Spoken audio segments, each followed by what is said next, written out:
Welcome to Connect, Curate, Create, where we're on a journey through the arts and creative industries. I'm your host, Dr. Tim Butcher. If you're anything like me, you love learning about art and creativity. In each episode, I ask artists and creatives how they navigate life, work, and more besides. They generously share their stories and offer invaluable insights that you and I can put into action. As the author of Creative Work Beyond Precarity, I blend my mission to give artists a fair go with my academic smarts, to ask the questions that draw out lessons we can all learn from. Seeing that actually there's a career and a life that can be made by being a weirdo, but being a really sophisticated weirdo. And I couldn't think of a better weirdo to be. The thing that you want to make sure that you do is always go in the studio. So if there's anything in your life that makes it harder for you to get into the studio, then that's going to be the biggest challenge to your studio practice. The best advice I ever got from Richard Goodwin, who was one of my lecturers, was you just keep doing it. You know, it's not like an athlete where you get worse at it as you get older. You get better at it. In this episode, I talked to Tony Curran, an artist based in Launceston, Tasmania. Tony shares his journey from studies in psychology and comic book making to his academic research and collaborations which shape his current practice. He offers deep insights into his arts practice, the value of collaboration, and the power of good mentoring. Be sure to check out the show notes for highlights and links that you can use to shape your own journey. And if you enjoy this episode, don't forget to like, subscribe, and tell your friends about Connect, Curate, Create. Today I'm in Launceston with Dr. Tony Curran, artist. Tony, hi. Hey, thanks for having me. No worries. Thanks for making the time. So Tony, just to kick off, you recently had an exhibition at Space here in Launceston. I wondered if you could tell us about it and introduce us to your practice. Sure. So the show you just mentioned was called Collision, and it's just come down recently. And it was at Launceston Art Centre Gallery, which is on Invermay Road, right opposite the university there. There is a really beautiful little art supply store there called Launceston Art Centre, who also rent out the adjoining space next door, but their tenant left. And so they opened up a pop-up, and it was really fantastic series of short-run programs that they're doing of exhibitions. And I was in a group exhibition with the owner of the show, Stefano Campo, and Katie Barron, who's another local Launceston artist as well. And the show was called Collision. It was kind of, I think Stefan just wanted to show to have these three artists in the show because he kind of liked them. We tossed around a few ideas about what perhaps the relationships even were for the show, but I think the impetus was essentially he liked my work, he liked Katie's work, and he's making work as well, but he's so often only seen as the business owner of Launceston Art Centre that it's a really good opportunity for him to actually test out his work in a gallery space. So we were thrilled to be involved in that, and the more we thought about the potential intersections with our show, my work is very pure abstraction, very colourful kind of work. Stefano's is very gritty, sort of harks to aerosol art, street art a little bit, but very much in a language of painterly abstraction. And then Katie Barron's so radically different from both of us, but a super playful artist who can render, junk food exquisitely. And so in the playfulness of her subject matter and the sincerity of the delivery of her painting and the skill levels involved, there was just these kind of nice connections between our works, because the colourful language of my work is super playful and wiggly and what I hope is jubilant. And so with that, we thought, well, they're sort of, the practices are so different, but they're sort of connected that Stefano came up with the show Collision. So that was good fun. But yeah, the works that I had in that show were works that I had exhibited at Griffith Regional Art Gallery mid last year in a show called What a Machine. And the idea of those works were thinking about the way that artificial intelligence creates new artworks and using the algorithmic processes that those AI technologies undertake, using those as a way to sort of simulate in the studio without actually having to encode it in an AI framework, but thinking through the iterative loops and processes that they go through to make new works, such as having a sort of genetics of the work, a sort of series of properties of the works that then go through an evolutionary process that's systematic, that then outputs these things, and then they get measured in an ecosystem.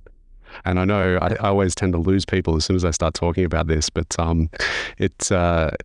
the result is kind of a series of really energetic, but also hopefully beautifully composed and stable works, where there is a strange kind of latency to where hopefully a viewer comes to the work and can't quite figure out what shapes belong to which color and which shapes sit in front of another, and there's a sort of exciting and fun and beautiful object before them, but one that leaves them a little quizzical and intrigued and gets them to keep looking to try and resolve the unknown questions about its material manufacture and its possible illusionistic reference. Yeah, and I've asked you about your work before, and you've shown me and you've talked me through it, and I think that was before a time where I'd actually engaged with any form of AI knowingly, and since then I have done more so, and so even without that reference, I found myself being drawn into the work, and it raising more questions than answers. So I suppose the key question for all of us now is, where did it all begin? How did you arrive at this point? Yeah. Like in terms of these particular types of works and this language of painting, or? I was thinking about taking us back right to, what inspired you to begin in the arts. But yeah, if you think it's more appropriate to just talk about this body of work for now, that'd be fine. Yeah, they'll probably come connected to each other. I had a very musical upbringing, and when I never had any interest or understanding or desire to do art. But when I was studying psychology, did that as an undergraduate degree, and I found that rather than writing my lab reports, I was procrastinating by trying to draw the psychological phenomena that we were learning about in, say, sensation and perception unit, for example, like how stereoscopic or binocular vision works, and trying to figure out, can you draw experiments that, so I became more interested in the drawing side of it. But then I went on a trip to Europe and was just in museums where probably for the first time I'd felt really moved by kind of what art can do and how much diversity of really great art there was. And I hadn't experienced that in suburban Sydney growing up. And so from that experience, I thought I was going to go and draw comic books and make a living doing that, and found my way into art school, where there was a really fantastic lecturer, Gary Carsley, who saw all the things that I was doing wrong in my drawing and kind of pointed out how awesome those things were, or the potential for the things that were failing at the conventions, and then looking at those things and then seeing, okay, well, if you elaborate on that, you find a sense of originality, but it also opens up ambiguities, and it opens up questions rather than fixes meaning, and it enables a work to have greater complexity and interest. So I, for the first time at art school, seeing people like him and people like Richard Goodwin and Michael Essen showing really, beautiful work, but then also dabbling into conceptual terrain, and then seeing that actually there's a career and a life that can be made by being a weirdo, but being a really sophisticated weirdo. And I couldn't think of a better weirdo to be. So then I guess after art school, after psych, I went to art school, had that experience. After art school, I kind of tried to exist outside of the academy for a little bit. I got a studio residency, I remember at Fraser Street Studios, and just had a really great couple of years. But I had fallen in love, and my wife had gotten a really fantastic job opportunity in regional New South Wales. And we had a range of cities that could have been stationed in, but it had to be regional New South Wales. And so there at Wagga Wagga, there was an art school there, and I had been considering doing postgraduate study because at the time it was looking like the best arts funding available. Right. So I went in and completed an honours degree there, and quite quickly was offered marking work and then teaching work as I enrolled in a PhD and continued studies down that way. And in the PhD program, the art and psychology thing continued to intersect. And my PhD research was really around, we have these conventional forms of art making, for example, portraiture, but the way that we understand human subjectivity has moved so far beyond what it was in 1850 when the National Portrait Gallery was legislated in England. But we're still held to those conventions. And so what kinds of painting or making can we make that help us to articulate the changed views in science and philosophy and psychology around what a self and what a person is? And I found that part of the answer to that question was painting's intersection with technology. And so that sort of trajectory kept going after I finished my PhD, and I moved away from portraiture and was doing collaborations with computer scientists at the ANU and poets and printmakers, and in that process distilled my studio practice very much into a language of pure abstraction, partly so that it could navigate all these different types of projects, but also because I started to learn that the thing that was really fundamentally of interest to me was a push-pull between the feeling that an artwork can convey of freedom, either in the subject represented or in the artistic expression of the thing, and constraint. So I was interested in, we live in such a constrained age now. Everything's very accounted for.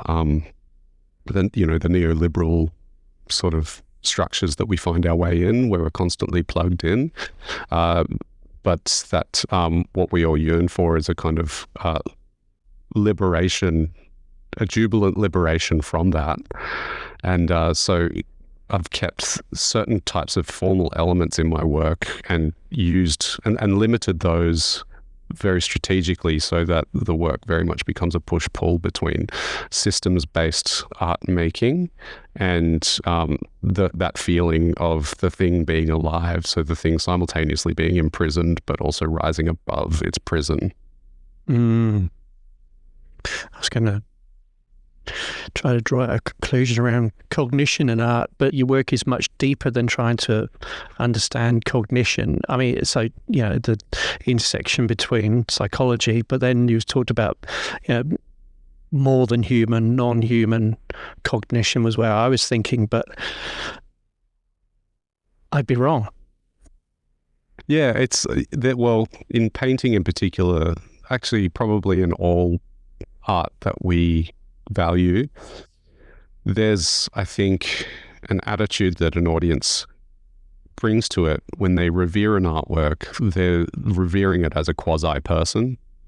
So there is, I think, in the reverence of nature, or the reverence in art or craft or design, there is this reverence of, this is not human, but it's as human as human. Maybe more human than human. I'm sure some people would save an artwork before a person, depending on their moral compass. But Hmm. The paintings that I make, I call them attention machines, and a big part of the reason for that is that I want to give someone a stimulus that, on the one hand, doesn't look that complex, but then as soon as you're, I guess, seduced into looking at it, there is a great amount of complexity, visual complexity on offer that invites you to keep looking, which I guess is I think of these things as machines that get you to cognate, to get there and attend to different parts of it and slow down your thinking and become present, like aware of the present moment of the thing in front of you. And that's really important to me in this moment where I, as much as everybody else, am,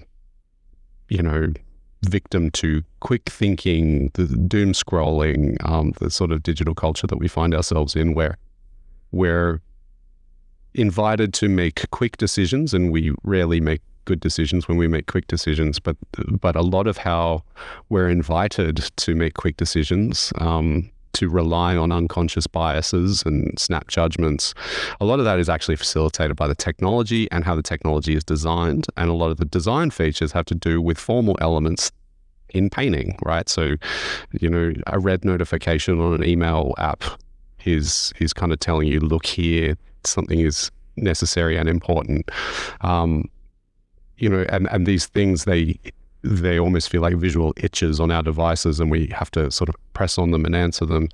So we're sort of getting more and more visually conditioned in these formal elements to feel emotively around things like color and tone. So if we take away all color and just work on tone, say, our phones don't seduce us as much.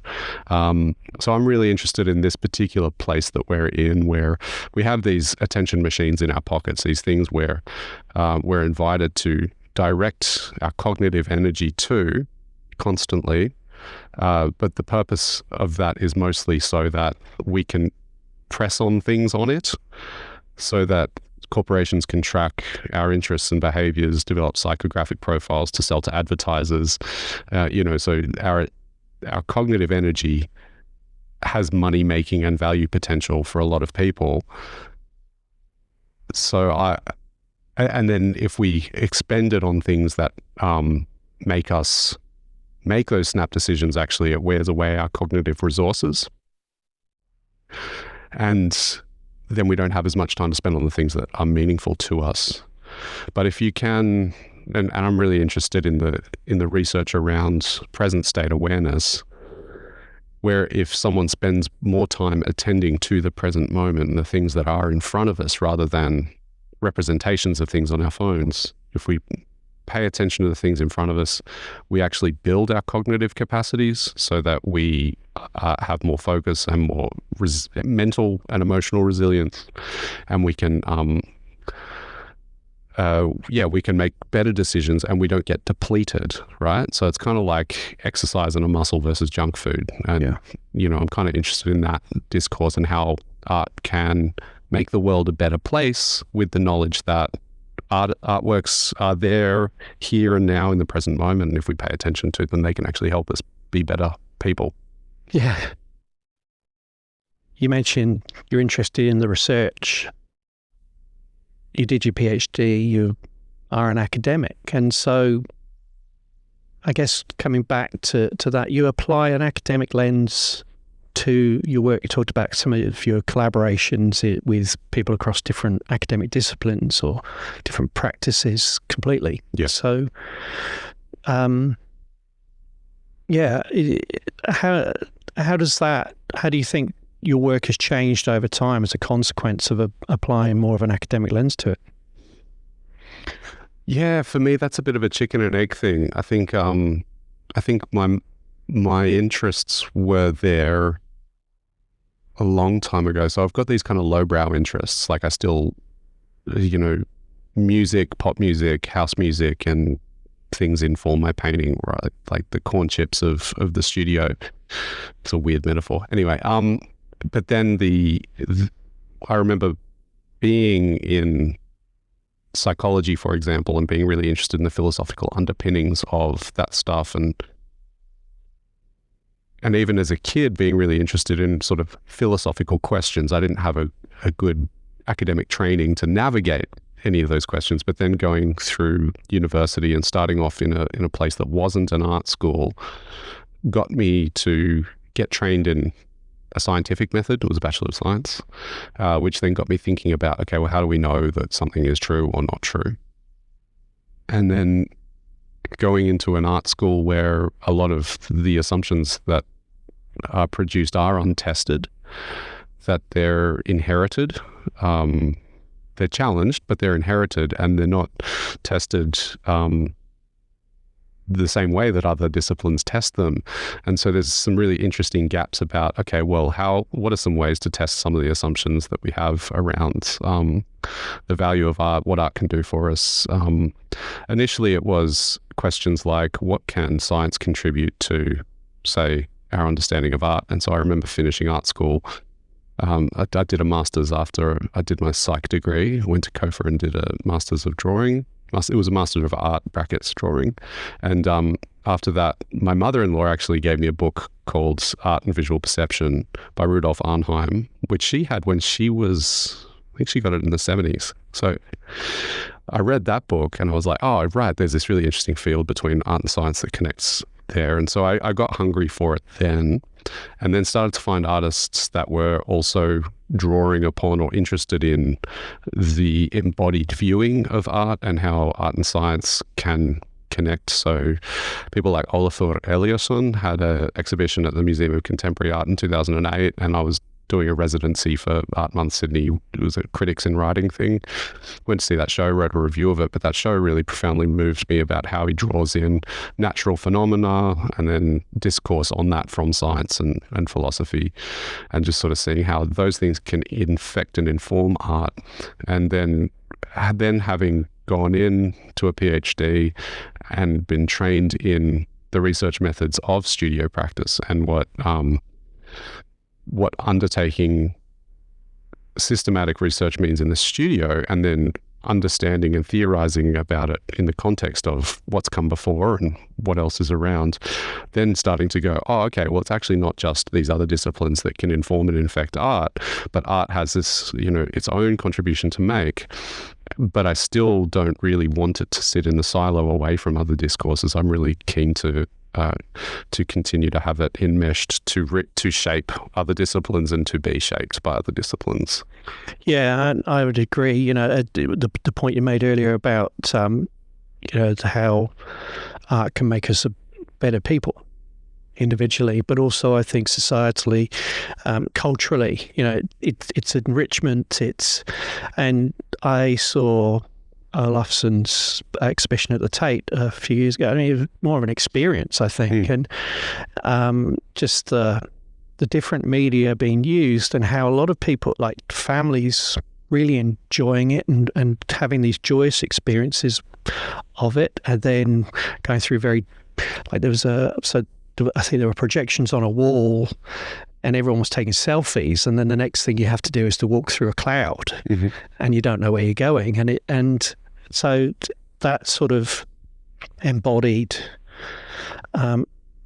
immersive engagement in artwork that, yeah, as you said, you were inspired by the work that you saw, and then how, yeah, those kids I saw playing in the mist, and with the selfies and everything, what will they go on to do themselves? And so, yeah, it is. Yeah, it's more than just cognition. There is something about how, yeah, it is a thing for good, shall we say? Yeah. Let's I did sort of want to get back to something you said earlier about when you first went to art school and your mentors, your lecturers, your tutors, they were pointing out or helping you to see some of the things you weren't doing formally or whatever, and encouraging you to explore that. How is that? Is that I guess that carries through in your own practice, but then as an academic now who lectures at UTAS, is that something that a practice yourself that you that you employ when you're working with students? Yeah, I'm a big believer. That's a good question. I'm a big believer that the best results come in an art studio. I think the best results come from encouragement. It's not always easy to be generous in that way when you're. So I guess I do that because I think particularly when you've got a younger student who doesn't have as and nor should they have as wide a understanding of the field as you have, but they have a real talent or a real facility that is somehow hemmed into conventions that you can see because you've seen so many different types of work.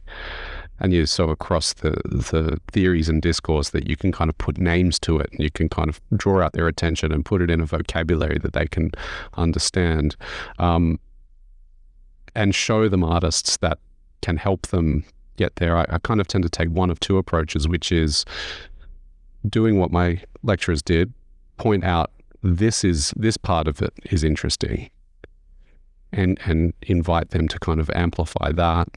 But the other thing might be that perhaps they should learn from those conventions that they're in and introduce them to a range of artists that are using those conventions maybe better, maybe worse than the students. But then I find that showing them that those examples help them to make that decision up for themselves.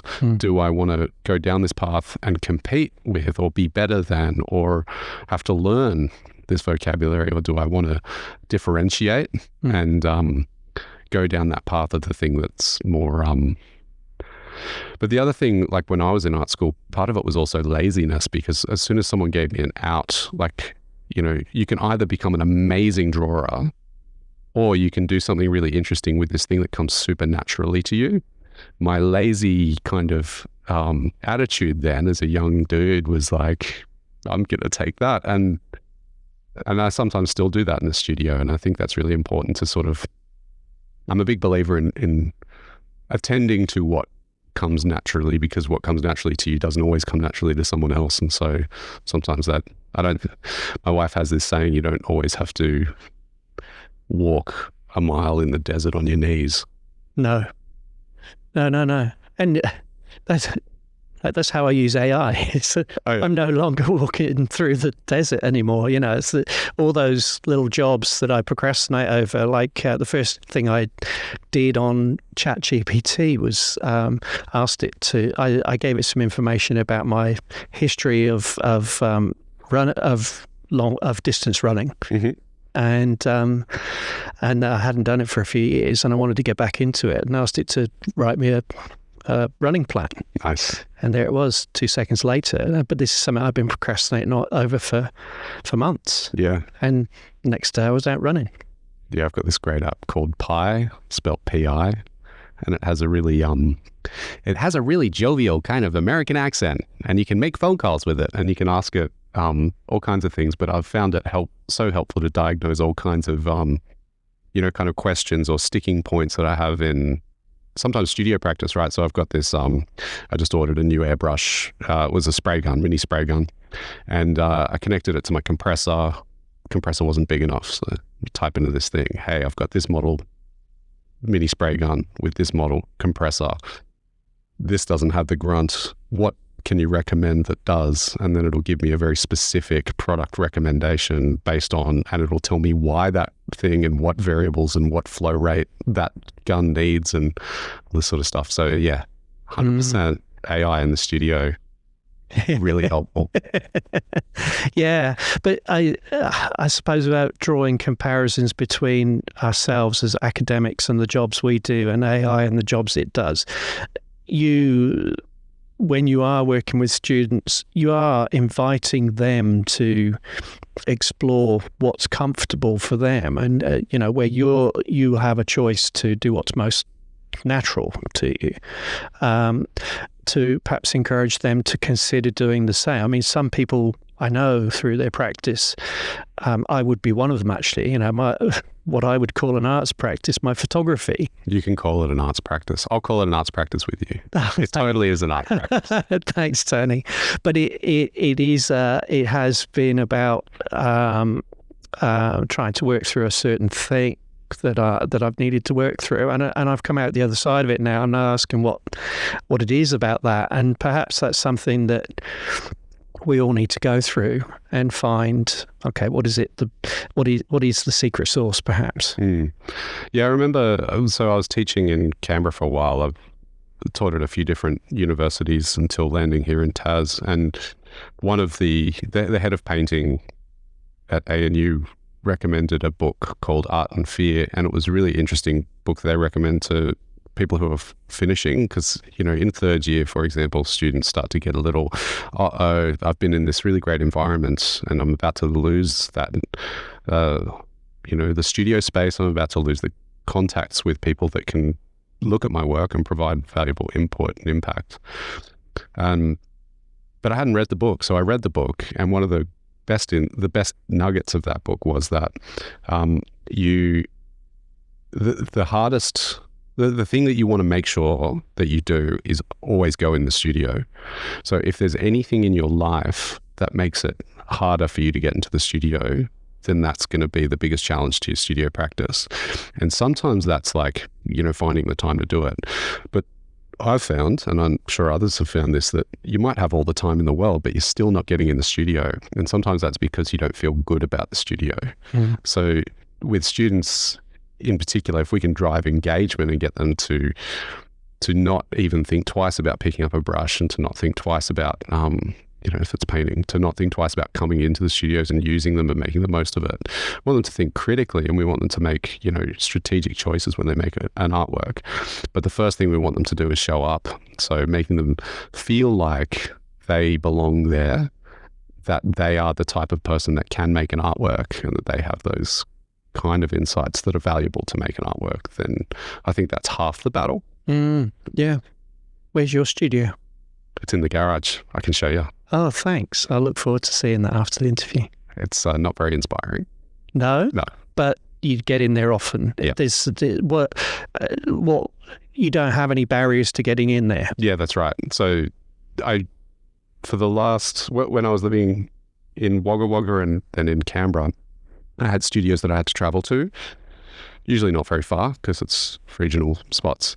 But here I'm lucky to have a garage that, while the garage needs a lot of work, I'm not working on the garage. I'm working in the garage from time to time, and it's right here. And so if I'm home, I can duck in and do a quick thing, and which can turn into a long thing, but that's okay because, I can pack up pretty quickly and just walk in the door. It's a beautiful way to work. Wonderful. And so, so being able to just duck in and assume with the day job, so, you, as a lecturer at the university, that affords you some time. Again, before the interview, I asked you how I should announce you, and you opted for artist, and you said that, in the context of your lecturing, you are an artist. So you seem very clear on your identity there. So how does that affect your relationship between your day job and your artistic practice?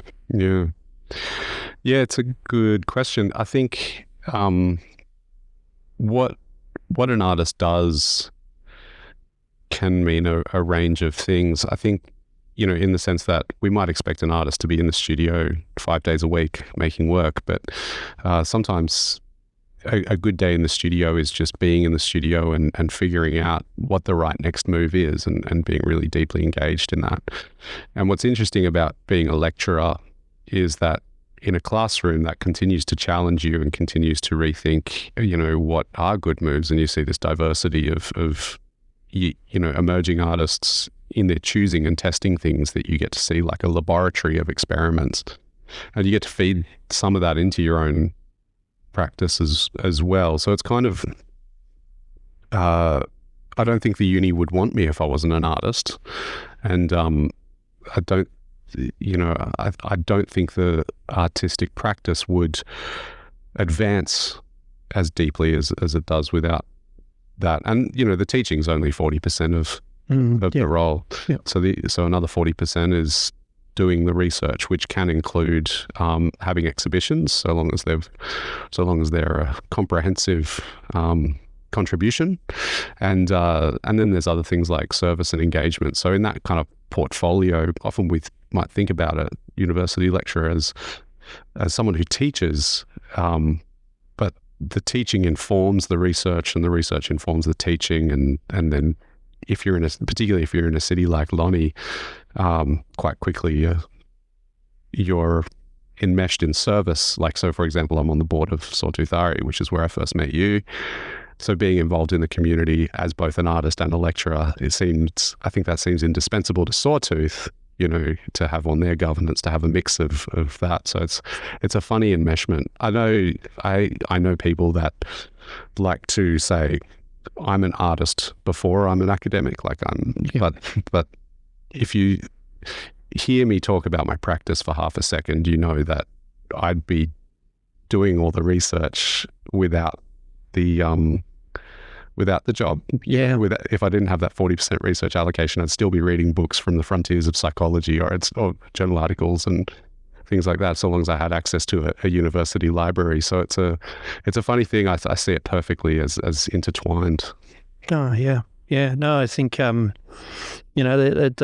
always the sense I've had from our conversations, Tony, is that, yeah, you absolutely love what you do, and those intersections that having an academic job allows you to explore, and they're enmeshed. I mean, I see them slightly differently as an academic from a business school. It's very hard to integrate my arts practice into that, but I did it. I actually managed to do that. So you wrote a book on it. Well, I did, but thanks. It's I suppose, I mean, the way you speak about these intersections, and there seems to be a flow. The way you talked about you having your studio in the garage, and the way you work, it sounds all very appealing in terms of lifestyle and work and the intersections between the two. So, would you recommend a career in academia to artists? Yeah, I would. Absolutely. Here's the hard bit. It's getting there, right? So I think anyone that has a profile, maybe not anyone, but it can be a tricky terrain to navigate to an academic career that can involve a lot of casual and precarious employment. But I think as an artist, unless you have some kind of fund that can support you, or a family or a patron that can provide that for you, it's a pretty precarious existence, because you can either have money or you can have time, and no matter which one you have, you put into the studio, because the reason that you're the artist is not because you're in it to make money. Usually it's because you love making something that has a really profound aesthetic resonance, or can be a really nice pressure point on society, like a nice activist, sort of thing. And so if those are your priorities, then you need to make money to pay the rent and do all those other things, but then every other cent that you make tends to just get funneled into that. But I don't know. I agree with Jerry Saltz, who says, a life in art is probably worth more than, any kind of. All right, here's how I think about it. People get incontinently wealthy, and then they get to a point where they need to buy art, and they've prioritized money for perhaps their whole lifetime, and they've finally got to a point where they're retired and they're not worried about not having enough money. And so rather than having the money, often they spend it on the art. So either way, you can either have money or you can have art. If you want art, you have to spend money. Yeah. And if you want money, you have to sacrifice art. Yeah. Sure. For most people. Yeah, no, and that is that's the problem, and very much, I suppose, my own experience is one of, at a very early, formative age, making a choice between not necessarily making money, because I'm not a rich man, but certainly to go out and get a career in something that was understandable to my father. But I think to make art doesn't necessarily make sense to a lot of people, but we, as you said right at the beginning, it's art is cultural production is so important to the everyday, and so the role of the artist is so important yet undervalued. But in terms of, and I suppose there aren't that many jobs in art schools anyway, so for anyone who goes on that journey, wants to go on that journey that you've gone along, that you've said is actually quite a rocky road to follow, quite a precarious one, that you followed. Not everyone's going to. I think it's also the timing. Yep. I think the timing of coming through that, like finishing my PhD at the time of a change of government, where Australia Council was halved its funding, at that period of time. Yep. And university art schools were in a decline for probably the last 10 years. There are all of these factors that are so outside of the artist's control, but are so cyclical anyway, that as the wheel will turn. Yeah. If you get in when it's high, it'll turn down.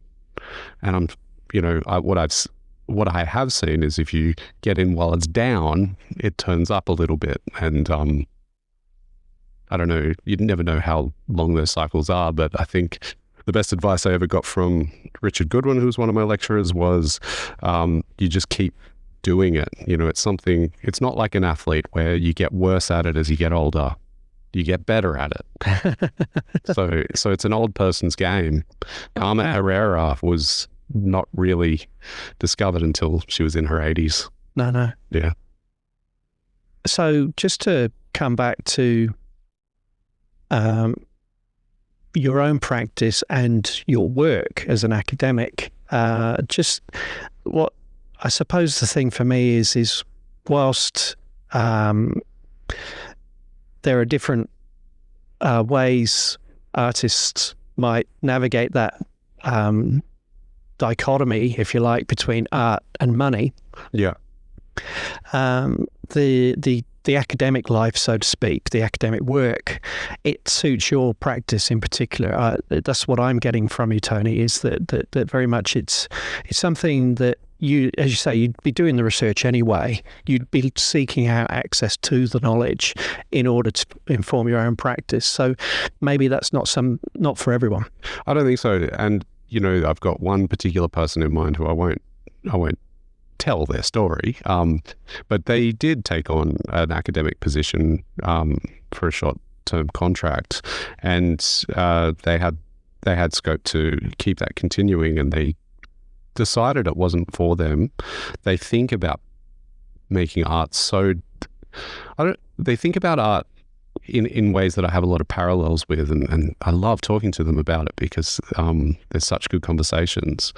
But they don't need they have done the PhD, and they don't need but they don't need that access to do it. They don't need scholarship in order to feed their work. In fact, they can feed it without it because of their attentiveness and passion and access to great museums and things like that. So it can feed that. And they Yeah, so I think that's right. I think what you need is a way where you can go deep into it, and anything that can feed a depth of it is really valuable and important. And sometimes that might be if you can deal with a life where you don't have to have flash things.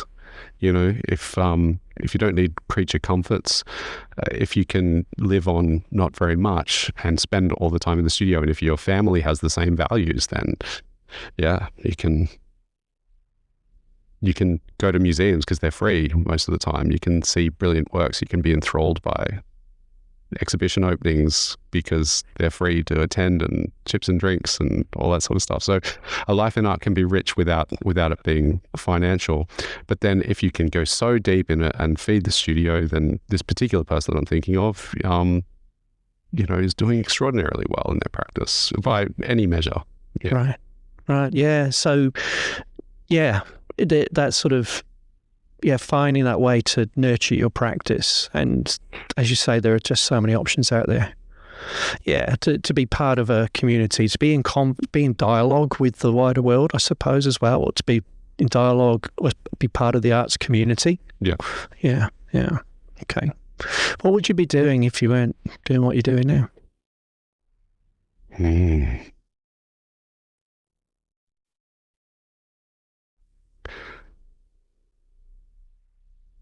Far out. What a good question. So during COVID, I did step away from academia because jobs were drying up and I was casual. And I was able to secure the odd part-time thing, but nothing sustaining. So I did leave that to manage a yoga studio. But I would probably be cobbling together a range of freelance activities that included whatever I could do musically, whatever I could do. I'd probably be a yoga teacher or something like that. Yeah. I've considered it myself. Yeah, and during COVID, I did do yoga teacher training because quite a few teaching gigs dried up, and I was stuck at home, and those kinds of things came online. So that was an interesting kind of soul searching time. But to be honest, it's really interesting what I did do in COVID. I did that, and I started working really small, and I started being very careful about what I showed, and I started becoming really private about the work. What I discovered in that was that if I didn't have any position in the art world, I was still going to be painting and I was still going to be making, and I'd probably have just become what we call a soul painter. That is someone that doesn't get any exhibitions or accolades or whatever, but is just devoted to making really great artworks. Yeah.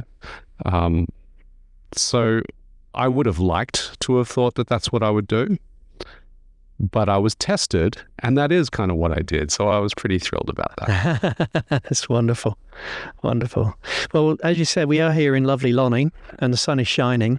The last question I ask everyone is, why Tassie? Why Tasmania? If you could put it in 3 words. I got hired. Thanks, Tony. I really appreciate your time and all of your deep insights. Thanks for having me. Thanks for listening to this episode of Connect, Curate, Create. I hope you found inspiration and insights that you can apply to your own creative work. For highlights and links, check out the show notes, and be sure to follow us on your favourite podcast player so you never miss an episode. Tune in next time as I continue to explore life and work in the arts.